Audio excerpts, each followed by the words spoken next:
پوری کی پوری بلڈنگ گر گئی اور کافی زیادہ نقصان ہوا. آج بھی جو جیسا کہ میں نے آپ کو پہلے دکھایا کہ تل اویو کے اندر جو میزائل سیٹ ہو رہے ہیں وہ کافی زیادہ ڈیمیج کر رہے ہیں. ایران کے اندر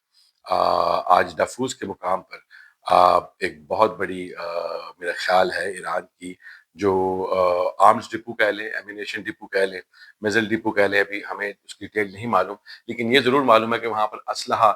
بامز یا میزل سٹورڈ تھے. یہ بات کیسے پتہ لگتی ہے؟ جب آپ یہ ویڈیو دیکھیں گے تو آپ کو اندازہ ہوگا کہ میزل لگنے کے بعد سیکنڈری دھماکے ہو رہے ہیں. وہاں سے اندازہ ہوتا ہے کہ وہاں پر دھماکہ خیز مواد موجود تھا اور بہت ہیوی دھماکے ہو رہے ہیں. یہ آپ ویڈیو دیکھیں.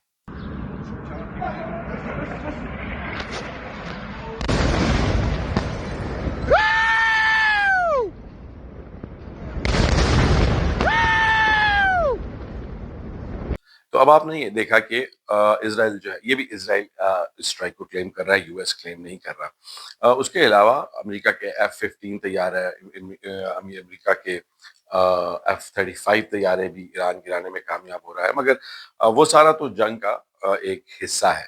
مسئلہ یہ ہے کہ ٹرمپ نے یہ کہا ہے کہ اب وہی ٹرمپ جس نے جمعے کی رات کو یہ کہا تھا کہ بھیا جی بات یہ ہے کہ اگر تو ہمیں تو کسی قسم کی ضرورت نہیں ہے ہارمز کی اور ہم اس میں کسی قسم کا انوالو نہیں ہونا چاہتے. اب وہی ٹرمپ کہہ رہا ہے کہ اسی نے ہفتے کو ٹویٹ کیا کہ اگلے 48 گھنٹے کے اندر اگر ہارموز نہ کھولا گیا تو ہم ایران کے انرجی پاور سٹرکچر کو انفراسٹرکچر کو ہٹ کریں گے, جس کے اندر آبویسلی ایران کے سویلین نیوکلیر پاور پلانٹس بھی آتے ہیں. تو ایران تو خیر اس کے اوپر کسی بھی قسم کا فلنچ کرتا ہوا ہمیں نظر نہیں آ رہا, مگر یہ ایک دفعہ پھر اس بات کی دلیل ہے, وہی بات جو میں کہہ رہا ہوں کہ ٹرمپ جو ہے وہ اس کو اب اس جنگ میں سے نکلنے نہیں دیا جا رہا. وہ نکلنے کے لیے کوشش کر رہا تھا, مگر اسرائیل نے جب وہ سٹرائک کر دی اور اس کے بعد ڈمونا پر ہٹ ہوا اسرائیل کا بھی, تو پھر اب ٹرمپ کے پاس اور کوئی راستہ نہیں تھا کہ وہ بھی کہتا کہ اچھا یار اب مجھے تو یہ نیوکلیر سین جو ہے وہ آن ہو رہا ہے تو میں یہاں سے کیسے نکل سکتا ہوں, کیونکہ اگر وہ نکلتا ہے, امریکہ اس جنگ سے نکلتا ہے, تو اس کا اسینشلی مطلب یہ ہے کیونکہ اس وقت اور تو کوئی الائز ہے نہیں جو مڈل ایسٹ کے ملک ہیں, یہ جی سی سی کنٹری مسلمان ممالک, یہ تو اوورٹلی اسرائیل کی مدد نہیں کریں گے فوجی, اور اگر کریں گے بھی تو کیا کر لیں گے, کتنی ملٹری مائٹ ہے ان لوگوں کی. تو یہ ایک طریقہ جو میں کہہ رہا ہوں کہ دونوں میں سے کوئی ایک خطرناک ایونچویلٹی پر یہ جنگ ختم ہوتے ہوئے نظر آ رہی ہے ابھی تک کے معاملات میں. اس میں سے ایک یہ ہے کہ یا تو اسرائیل ختم ہو جائے گا اور دوسری یہ ہے کہ ایران ختم ہو جائے گا. وہ میں کیوں کہہ رہا ہوں, کیونکہ اسرائیل کا قتل کسی قسم کا کوئی موڈ نہیں ہے کہ اس جنگ کو کسی بھی صورت ختم ہونے دیا جائے without the absolute and total destruction of Iran. کہ ان کو کوئی نہ تو میزل پروگرام کا کوئی مسئلہ ہے, نہ ہی نیوکلیر پروگرام کے مسائل ہیں, نہ ہی صرف اور صرف رجیم کا مسئلہ ہے. ان کا جو ایک کلیئر آبجیکٹو اس سارے میں اگر آپ ابھی تک نوٹ کریں تو وہ یہ ہے کہ ایران میں اس لیول کی تباہی پھیلا دی جائے, اس لیول کی لیڈرشپ جو ہے وہ قتل کر دی جائے, ان کی ڈیفنس کو ختم کر دیا جائے, ان کے تمام تر ہر قسم کی ریزیلینس کو ختم کر کے ایک کیوس کریٹ کیا جائے, ایک ایسی نیشن بنا دی جائے جس کا نہ کوئی والی وارث ہو اور وہاں پر سوائے افراتفری کے کچھ نہ ہو, اس آبجیکٹو کو لے کر. اور دوسرا آبجیکٹو اس کا یہ ہے کہ مسلمان ممالک جو ہیں وہ اس سارے کے اندر ایک دوسرے کے ساتھ لڑے بھڑے اور چیزیں ہمارے لیے آسان ہو جائیں. اس کے اندر جو مسلمان ممالک ہیں وہ کیا کر رہے ہیں, سعودی عربیہ کے ایک بڑے ان کی رائل فیملی کے قریب شخص ہے جو کہ ملٹری اسٹریٹجسٹ یا اینالسٹ کہہ لیں, وہ جو ہیں انہوں نے جو باتیں کی آ کر ایک انٹرویو کے اندر انہوں نے کہا بڑی کلیئرلی کہ جی پاکستان کے ساتھ تو ہمارا جو ہے وہ پیکٹ ہے, اور اگر ایران باز نہ آیا تو آبویسلی پاکستان کے ساتھ پیکٹ کرنے کا مقصد یہی ہے کہ پاکستان جو ہے وہ ایک نیوکلیئر امبریلا جو ہے وہ پرووائڈ کرتا ہے. تو پاکستان کو اس وقت جو ہے وہ ایک بھاڑے کے بدماش کے طور پر فلیش کر رہا ہے سعودی عربیہ, which is okay, ہم بھاڑا لیتے ہیں تو ہم نے خدمات بھی تو دینی ہے. بھاڑا لینے کے پیچھے وجوہات کیا ہیں, پاکستان کو اس پیکٹ سے کیا ملا, کیا مل سکتا ہے, یہ ایک علیحدہ بلاگ بنتا ہے, اس کے اوپر بات کریں گے. I'm trying to work on that as well. But جو سچویشن جہاں پر اس وقت کھڑی ہے, خطرناک اور پریشانی کی بات یہ ہے کہ ایسا محسوس ہو رہا ہے جیسے چاہتے نہ چاہتے ہوئے بھی پاکستان شاید اس جنگ کے اندر ساکن ہو جائے گا، کیونکہ جو روش ہے، جو معاملات ہیں، ان کو دیکھتے ہوئے اب یہ کلیئر ہو گیا ہے کہ اسرائیل تو امریکہ کو یہ جنگ کی صورت ختم کرنے کی اجازت اب نہیں دے رہا۔ ٹرمپ اگر یہاں سے پیچھے ہٹتے ہیں اور اسرائیل پیچھے نہیں ہٹتا تو ٹرمپ کے ماتھے پر ایک تو یہ ٹیگ ان کو لگتا ہے ڈر خوف کی وجہ سے لگے گا کہ وہ یہ بھگوڑا ہے، یہ خوف کھا گیا ہے اور یہ ہار کے پیچھے ہٹ گیا ہے، اسرائیلی ہم ابھی تک لڑ رہے ہیں اور ہم بڑے بریو ہیں۔ مگر وہی نیتن یاہو جو کہتا تھا کہ، اور ٹرمپ جو کہتے تھے کہ ہمیں کسی کی ضرورت نہیں، ہم اکیلے ہی کافی ہیں،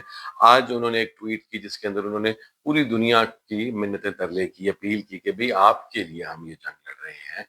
آپ آ کر جو ہیں وہ اس جنگ کا حصہ بنے، سب کے سب مل کر۔ یعنی کہ اسرائیل بھی میرا خیال ہے اب اپنی حرکتیں کر رہا ہے۔ اس کا جو بہترین اس وقت سینیریو یہ ہے اسرائیل کے لیے کہ باقی ممالک اس کے اندر ساکن ہو جائیں، جیسا کہ ہم نے ولایت یو کے حوالے سے دیکھا کہ پہلے وہ نہ کر رہے تھے، مگر پھر انہوں نے بھی ہاں کر دی، اور ہاں کہاں کہاں کی، کس کس ڈومین میں کی۔ ایک تو برٹن کے جو ہوائی اڈے ہیں وہ استعمال ہو رہے ہیں، ایران نے ڈیگو گارسیا جو ہے اس کے اوپر ان کی بیس پر اٹیک کیا جو کہ کافی دور ہے، جس کے اوپر اسرائیل نے بہت سر پیٹا کہ دیکھیں ایران کہتا تھا 2000 کلومیٹر تک کی صرف رینج کی میزلز ہیں، یہ تو 4000 تک کے ہیں، پورے کے پورے یورپ کو ہٹ کرنے کا پلان بنایا ہوا ہے ایران نے، کوئی یورپین ملک جو ہے وہ سیف نہیں ہے، اس لیے ان سب کو اس کے خلاف کھڑے ہو جانا چاہیے۔ مگر آج اس پہ ڈیولپمنٹ یہ ہے کہ برطانوی پارلیمنٹ کے ایک جو ہے کیبنٹ کے ممبر نے یہ کہہ دیا ہے کہ کسی قسم کا برطانیہ کو ایران کی طرف سے کوئی خطرہ نہیں ہے، اور ہمیں نہیں لگتا کہ ایران جو ہے وہ یو کے کو ٹارگٹ کرنے میں انٹرسٹڈ ہے۔ البتہ یو کے نے ایک آبدوز بھی، ان کو نیوکلیر پاورڈ آبدوز بھی امریکہ کے لیے کام کر رہی ہے اس جنگ میں، اور ان کے ہوائی اڈے بھی استعمال ہو رہے ہیں، سو کہا کچھ نہیں جا سکتا۔ مگر اس سارے کے بیچ میں باقی جو ممالک ہیں، جو خلیجی ممالک ہیں، وہ کس حد تک انوالو ہوتے ہیں۔ سعودی عربیہ اور یو اے ای بہت کین لگ رہا ہے کہ وہ اس جنگ کا حصہ بنے، اور وہ پاکستان کی تڑی بھی لگا رہے ہیں۔ پاکستان اگر اس کے اندر انوالو ہوتا ہے تو پھر وہ حالات اور واقع جنگ کے حوالے سے بہت مختلف ہو جائیں گے، جنگ کا ڈائنامک بہت مختلف ہو جائے گا، اور پاکستان کے اندر کی سچویشن جو ہے وہ بھی ایک بہت بڑا سوالیہ نشان ہے۔ عید کی نماز مختلف علاقوں میں پڑھی گئی، چاند رات کو جو اس سے پچھلی رات جو میٹنگ ہوئی تھی chief of the army staff field marshal صاحب کی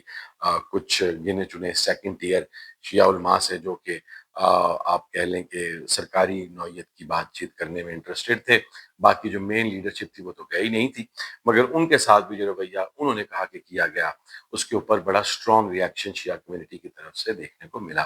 چاہے وہ سوشل میڈیا ہو، چاہے وہ مسجدوں کے اندر خطبات ہوں، اور چاہے وہ عید کی نماز کا خطبہ ہو، جہاں پر جیسا کہ آپ ویڈیو دیکھ رہے ہیں آیت اللہ سید مجتبیٰ خامنائی کی لیڈرشپ کو، دینی لیڈرشپ کو، نیشنل لیڈرشپ کو نہیں، اس کے اوپر لبیک جو ہے اس کے نعرے بلند ہو رہے ہیں، اور وہ یہ کہہ رہے ہیں کہ اگر پاکستان نے اس طرح کی کوئی حرکت کی تو پاکستان کے لیے حالات اور واقعات جو ہے وہ مشکل ہو جائیں گے۔ اسرائیل اور امریکہ جو ہے اس کا ساتھ دینا، جس طرح کے باقی بھی مولوی ہمارے یہاں پر بات کرتے ہیں، تو وہ پاکستان کے لیے سوشل انریسٹ جو ہے اس کی تلوار پاکستان کے سر پہ اٹک رہی ہے اگر پاکستان کسی قسم کی بھی کوئی حرکت کرتے ہیں۔ مگر جو باتیں اس میٹنگ سے باہر آئیں اس میں جو انہوں نے کہا کہ فیلڈ مارشل صاحب نے یہ فرمایا کہ اگر اس طرح کی کوئی ہوئے احتجاج ہوئے اور سرکاری بلڈنگ کا گھیراؤ چراؤ کیا گیا تو سیدھی گولیاں ماری جائیں گی۔ اب آبویسلی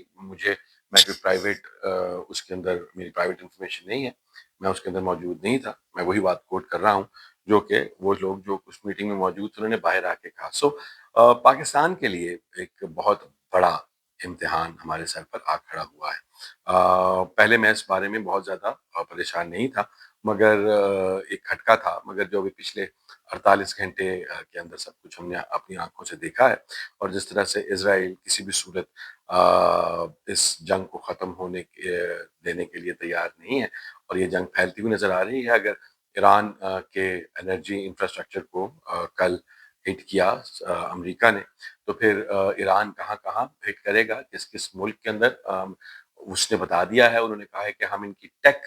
کہ جتنے بھی آفیسز ہیں، جتنے بھی ہبز ہیں، چاہے وہ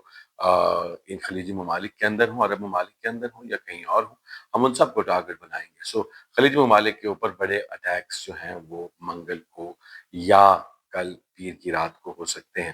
اور اس کی وجہ آپ کی آنکھوں کے سامنے ہے کہ امریکہ اگر ان پر اٹیک کرتا ہے تو کرنٹ سچویشن جتنی خراب ہو سکتی ہے اس سے بھی بہت زیادہ خراب ہوتی ہوئی نظر آ رہی ہے۔ یہ جنگ پھیلتی ہوئی نظر آ رہی ہے، نہ صرف لمبی ہوتی ہوئی بلکہ پھیلتی ہوئی نظر آ رہی ہے۔ ایران جو حملے ہیں وہ اب ایران جو ہے وہ اپنے میجر بڑے ویپنز جو ہیں، ایسے جن کے بارے میں کسی کو شاید معلوم ہے، خرم شہر 4 جو کلسٹر مینیشنز بام جو ڈیگو گارسیا 4000 کلومیٹر دور مارا ہے انہوں نے، وہ اس کے بارے میں کسی کو معلوم نہیں تھا۔ تو اب وہ والے ایمینیشنز، وہ والا اسلحہ باہر نکل رہا ہے جو کہ ان کے جو آپ کہہ لیں اسٹریٹجک سیکرٹ ویپنز ہیں، ہائپرسونک میزلز جو ہیں فتح 2 اور فتح 2 کا اگلا ورژن، وہ بھی استعمال میرا خیال ہے ہوئے ہیں۔ یہ ڈمونا کے اوپر اٹیک جو اسرائیلی نیوکلیئر فیسلٹی، حالانکہ وہ کہہ رہے ہیں کہ جی وہ نیوکلیئر فیسلٹی ہٹ نہیں ہوئی، اس کے ساتھ والی بلڈنگ گری ہے۔ سو all of this is now going from bad to worse، اور اس سارے کے اندر اگر کہیں سے سینٹی آ سکتی ہے تو وہ یہی آ سکتی ہے کہ اگر ان چاروں میں سے جو چار فریق ہیں، امریکہ، اسرائیل، ایران اور یہ خلیجی ممالک، ان میں سے کوئی ایک بھی اگر سین بات کرے اور پریشر ڈالے اور یہ بات کہے کہ بھئی اب یہ سب بند ہو جانا چاہیے، اگر خلیجی ممالک ہی کہہ دیں کہ بھئی اب اس جنگ کو ختم ہو جانا چاہیے ہے اور ہم چاہتے ہیں کہ اس کے اندر اب بالکل مکمل سیز فائر ہو جائے، تو پھر کچھ ہو سکتا ہے، مگر اپیرنٹلی ہمیں اس طرح کی بھی کسی قسم کی کوئی کوشش نظر نہیں آتی، بلکہ سائیڈز لی جا رہی ہیں۔ خلیجی ممالک نے جو میٹنگ کی آپس میں، اس کے اندر بیٹھ کر انہوں نے ایران کے اوپر جو ہے وہ چڑھائی کی کہ جی ایران اٹیکس نہ کریں تو ہم اٹیک کریں گے۔ انہوں نے یہ قطعاً نہیں کہا کہ جنگ ختم ہونی چاہیے۔ سو اپروچ جو ہے وہ کافی پارٹیزان ہے۔ سی where this goes. Keep you guys posted. Take care. اللہ حافظ.